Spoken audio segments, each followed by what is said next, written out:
Ethiopia and China ground all Boeing 737 MAX 8 aircraft. Malaysia drops charges against an Indonesian woman in the Kim Jong-nam murder case. And locally, yet another change to the cap on the use of elderly health care vouchers for optometry services.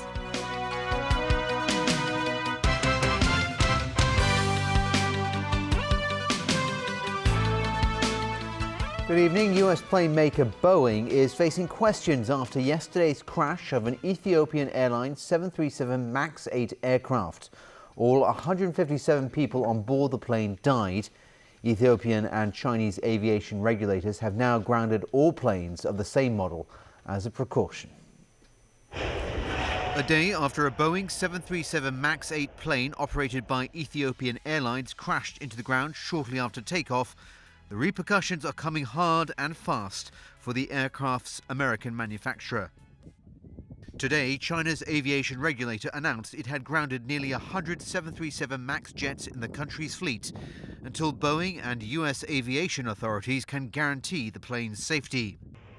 Ethiopian Airlines, at the center of the tragedy which claimed the lives of all 157 on board the doomed flight to Nairobi, has also grounded its remaining MAX planes. The country has declared a day of mourning to honor all those who died in the disaster. There is mounting concern over the Boeing 737 MAX 8 plane, given yesterday's crash was the second in under 6 months involving the jet.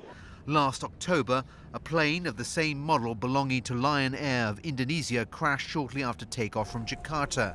Many are speculating whether that accident could be related to yesterday's crash. But Ethiopian Airlines stressed the grounding of the MAX fleet was a precaution and in no way reflected any doubts about the plane's overall airworthiness. This does not mean that the incident was related with defects on this specific fleet, but we have taken this as an extra safety precaution so that the remaining investigation will continue. Ethiopian CEO insisted passengers should not lose confidence in his airline's ability to get people to their destination safely. We have more than 300 flights a day, and it's a very safe airline, and the operation is running very smoothly. This is a very isolated and unfortunate accident. People from 35 countries died in the Sunday morning crash, 6 minutes after the plane took off from Ethiopia's capital, Addis Ababa.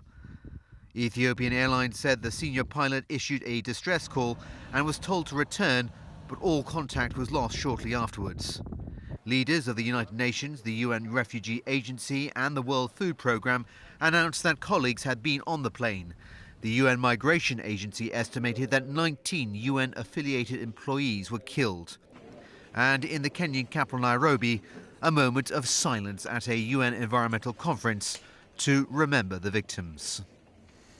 Meanwhile, the Civil Aviation Department here confirmed that no locally based airlines have registered any Boeing 737 MAX 8 aircraft in their fleets. But there are other airlines that operate this plane model and passengers may not be able to avoid it. Caleb Long has more. Passengers may wish to avoid flying on board a Boeing 737 MAX 8 after 2 of them crashed within 6 months. They can check the websites of different airlines and find out the plane models used for different routes. But there are exceptions. Tourism sector lawmaker Yu Siwing said airlines may use a type of aircraft different from what's listed online for reasons such as mechanical problems. Passengers would not know what kind of plane they will be boarding until they are at the airport, said Yu. A Hong Konger is among the dead in yesterday's crash. Victor Zeng was a program officer with the United Nations Environment Program. Based in Nairobi, Kenya, he wrote it in his biography that he has been working to strengthen gender equality in projects and policies. An alumnus of the Chinese University of Hong Kong, Zeng had also been a staff member of the UN World Food Program. A friend and former colleague of Zeng has high words for him. Sometimes he had to go to very insecure places in order to do the field work and also trainings over there. So I would say he is a very dedicated person, brave, very kind, and then also dedicated himself to the UN system. Deng is survived by his wife and his son. Caleb Loong, TVB News. To Malaysia now, where one of the women accused of assassinating the North Korean leader's half-brother was freed today. This after her lawyers got the murder charge against her dropped. A sigh of relief and smiles from murder suspect Siti Aisyah after being released from custody. Saya sangat bahagia. The 26-year-old Indonesian national said she feels so happy and didn't expect to be released today. She thanked everyone involved in getting her released, especially her attorneys who claim she was merely a pawn in what many believe was a political hit on Kim Jong-nam. We still truly believe that she is merely a scapegoat and she is innocent. As we have already submitted much earlier in the day, even though her defense has been called, was the fact that there was no direct evidence that she applied anything on Kim Jong-nam.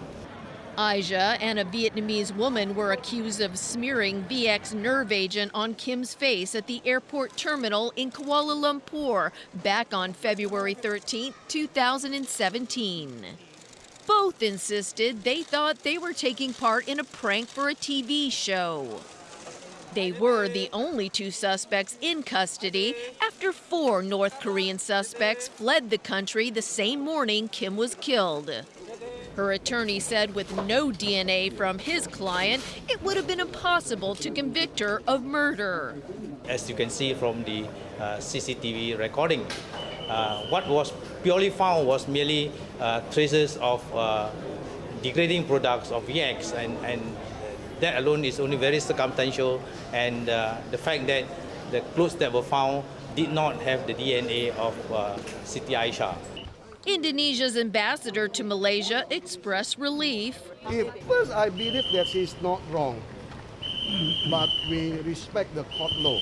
Our duty is that to give her the best and professional lawyer, and also all our government, including our president, is make sure that she is get free. Jaksa Penuntut Umum Malaysia. Indonesia's foreign ministry spokesman confirmed Aisyah's release was a result of government efforts, and preparations are underway to fly her home immediately.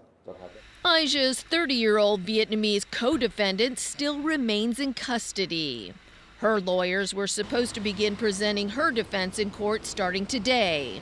Her trial was put on hold after today's surprise development, but the murder charge against her has not been withdrawn. White House National Security Advisor John Bolton says US President Donald Trump is open to a third summit with North Korean leader Kim Jong-un, but it won't happen for a while. Bolton says the US is fully aware of what Pyongyang is up to with his nuclear weapons facilities. The president said repeatedly that he feels the absence of nuclear tests, the absence of ballistic missile launches is a positive sign. And he's used that really as part of his effort to persuade Kim Jong-un that he has to go for what the president called the big deal, complete denuclearization. They never seem to get around to it, though. So that's one reason why we pay particular attention to what North Korea is doing all the time. We see exactly what they're doing now. We see it unblinkingly, and we don't have any illusions about what their capabilities are. In Venezuela, furious residents are lining up to buy water and fuel while others resort to looting during a power blackout that continues to plague the country. Authorities have managed to provide only patchy access to power since the outage began last Thursday. This comes as security forces arrested 40 people accused of looting a supermarket and other stores in Caracas. The suspects are seen tied up and face down on a road. President Nicolas Maduro is blaming the outage on sabotage by the United States. Meantime, opposition leader Juan Guaido vowed to ask the National Assembly to declare a state of emergency. US-backed Syrian fighters have resumed their offensive on the last pocket held by the Islamic State group in eastern Syria. Warplanes and drones circled over the besieged village of Baghouz. Explosions and fire illuminated columns of smoke over the village as it came under intense artillery and rocket fire. On several occasions, the village was struck with apparent cluster fire. Some 3,000 to 4,000 women and children are believed to be holed up in the village, along with around 500 ISIS fighters. The president of Iran began his first official visit to Iraq today with the hope of expanding ties and defying U.S. sanctions. During his three-day visit, President Hassan Rouhani will meet with Iraq's president and prime minister. Rouhani's visit comes as Tehran sees a U.S. military presence in Iraq as a threat. This, given President Donald Trump's decision to reimpose sanctions against Iran and withdraw America from Tehran's nuclear deal with world powers. Iran's foreign minister confirmed delegations from both countries will sign several agreements. They involve oil and gas, land transport, railways, agriculture, health, and the central bank. In recent years, Iraq has also relied on Iranian parliamentary support to fight ISIS after the militant group's capture of Mosul and other territory in both Iraq and Syria. Here in Hong Kong, exceptionally high. That's how the government described the amount claimed by optometrists for elderly healthcare vouchers. So the government has recommended a cap of $2,000 worth of vouchers for such services every 2 years, up from $1,000 as originally proposed. Christy Leung with the details. We are not stigmatizing any profession, but then the reason for capping is because that we observe and notice in our review that there are irregular use. The Food and Health Bureau has suggested putting a cap of $2,000 on the amount of elderly healthcare vouchers which can be used for optometric services. That came after the government conducted a review of the elderly healthcare voucher scheme, which was first launched in 2009. In the review by the Department of Health, they have noticed the abnormal high amount of usage of this service, both in terms of the claim per claim, in terms of the money, and also the total expenses. Under the scheme, those aged 65 or above are given $2,000 worth of vouchers for private healthcare services, such as Chinese medicine, dental and optometric services. However, the review found a disproportionate number of claims with an exceptionally high amount made by optometrists under the scheme over the past few years. Last year, the median amount per claim by optometrists was close to $2,000. That's around 3 times more than other types of medical practitioners. As for cases of elderly using the vouchers to buy dried seafood or Chinese medicine, Chen said the amount per claim was only a few $100s. The Department of Health will keep monitoring the situation. The Food and Health Bureau submitted a relevance paper to the LegCo's panel on health services earlier today. The details will be discussed in the panel meeting next Monday. Christy Leung, TVB News. And still to come on the news tonight. Algeria's ailing president returns home amid protests.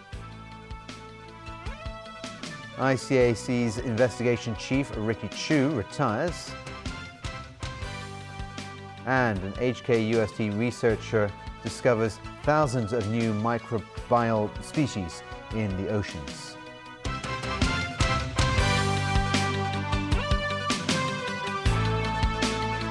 All of the small things you take for granted back at home, we can't do that here. Find out what it takes to build a backpackers hostel deep in the Guatemalan jungle. You know, it's one of the most beautiful places I've stumbled upon in my travels, and I just wanted to share it with other people.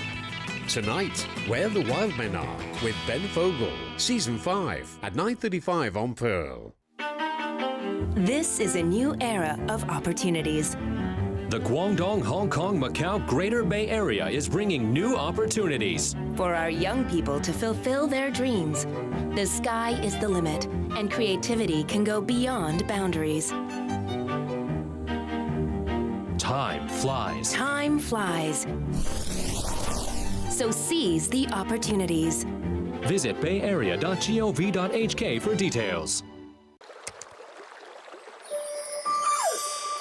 Dreaming of a family getaway? Collect 10 nights with Hotels.com and you'll get 1 night free. Hotels.com. Reward yourself.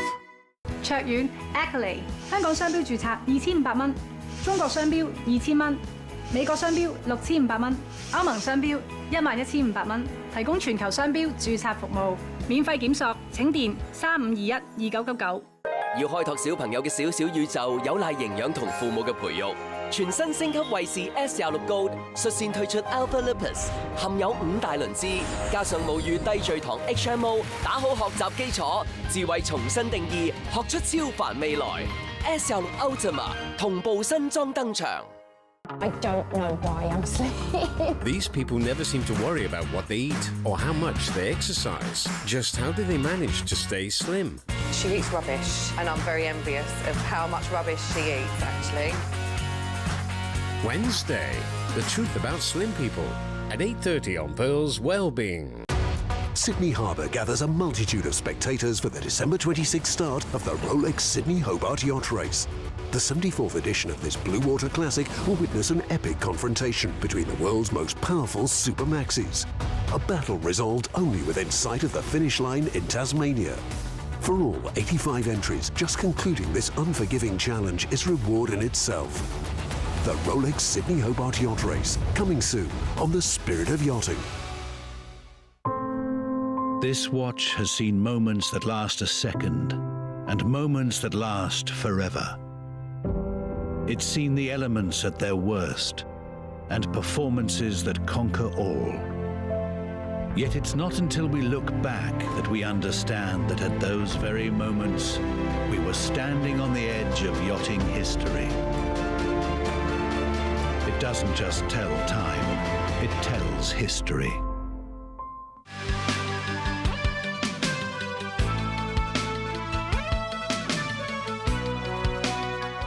Welcome back. Algeria's ailing president was dealt a major blow after more than 1,000 judges threatened to boycott next month's presidential election. This comes amid mounting calls for Abdelaziz Bouteflika to relinquish power after the 82-year-old announced plans to run for a 5th term in office. Our Jeff Tang reports. Algeria's aging and ailing leader left the Swiss city of Geneva in a government jet yesterday for the 2-hour flight back to the North African country's capital, Algiers.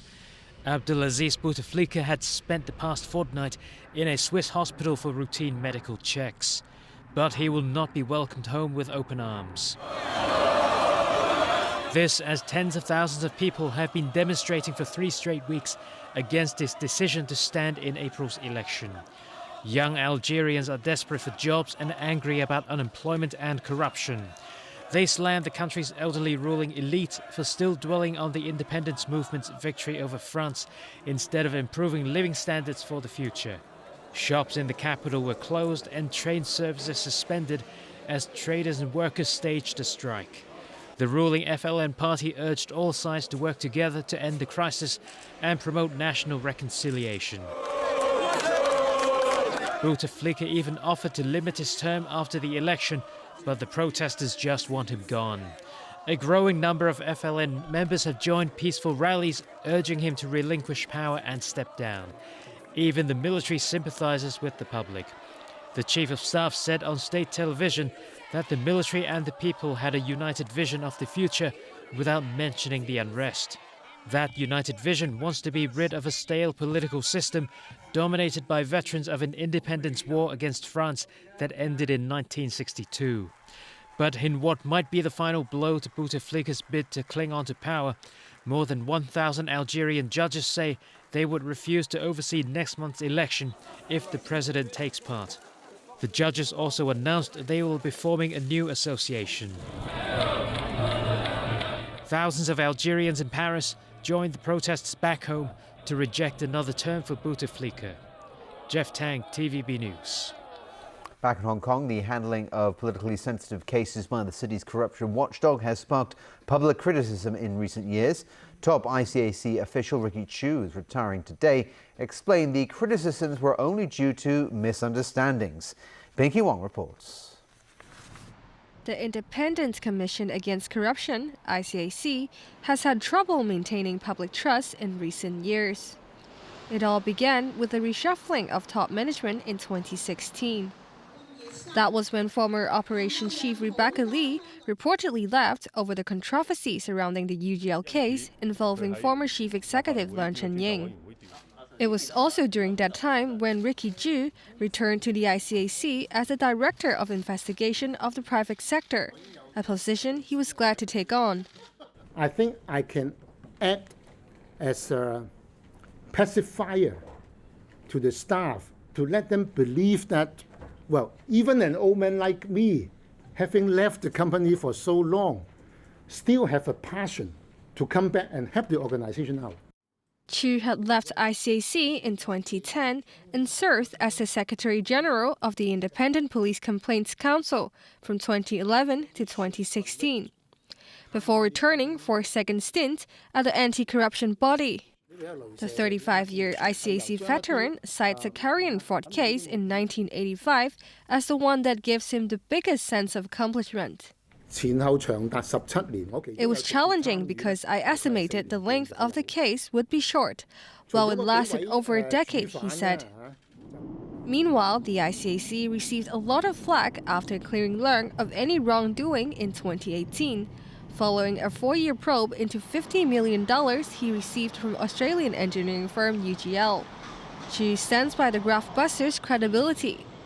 I would say if we receive criticism and then deep in our heart, if we know that we have done all right, then I think the criticism comes because of lacking of mutual understanding. Chu also suggested ways to give the public a better understanding of the ICAC, such as organizing open days and encouraging more chats between senior officials and the media. Chu has this advice for his successor Ken Ho, the ICAC's current Assistant Director of the Operations Department. Be aggressive in innovation and meticulous in implementation. Be holistic in his consideration, and finally, be humble in learning his lessons. Pinky Wong, TVB News. A University of Science and Technology research team has discovered more than 7,000 new microbial species in the oceans. Our Haley Joe reports. In 2009, a team of researchers took off on an expedition to explore microscopic organisms under the oceans across the world. After 3.5 years, they collected 35,000 samples of microbial species, most of them unknown to mankind.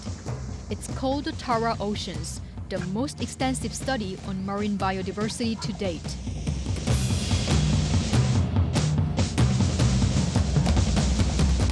Just when we thought we knew it all, Professor Chen Pei Yuan cast a question. Do we really know all bacteria in the ocean based on the Tara Ocean database? We thought, biofilm may be the totally different the marine habitats. So that's the primary, so the goal of the research. Over the past 8 years, Qian's team collected seawater samples from 8 locations from the Pacific to the Atlantic. They discovered 7,000 new microbial species and generated 470 genomes of bacteria with novel gene clusters. But there's more. More interestingly, also surprisingly, we found the gene editing, the gene clusters in this group of the bacteria. That basically increase the arsenal of the gene editings for the human applications. So that can be used for drug discovery or for the other purpose of the gene editings. So what's next?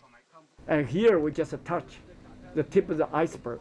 So we only binned 470 genomes out of the over 7,000 newly founded. So we can really look into the particular genes of the particular gene clusters in this big database. So we can go mining these genetic information. Based on new findings, the researchers hope to develop new and safer antibiotics. But they said it could take at least 10 years to prove its efficacy and safety. Haley Joe, TVB News. And over to you for sports. Thanks, Sonia. Tennis and an upset at Indian Wells. Serena Williams had to retire in her match with Garbine Muguruza due to illness. Williams lost the first set 6-3 and dropped the opening game of the second set before calling it quits. The 37-year-old said she felt dizzy and had no energy. Muguruza advances to the fourth round and will play Kiki Bertens of the Netherlands. Other winners included world number 2 Simona Halep and China's Wang Qiang.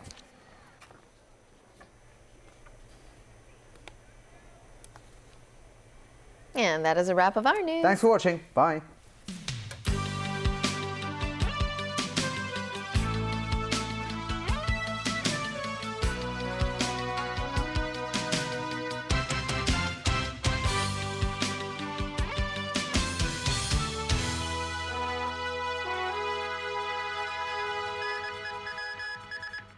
Indulge in a healthy tea meal. Prime investment opportunities abroad. A thoughtful restaurant design. Discover the unique beauty of Hong Kong. Plus, classic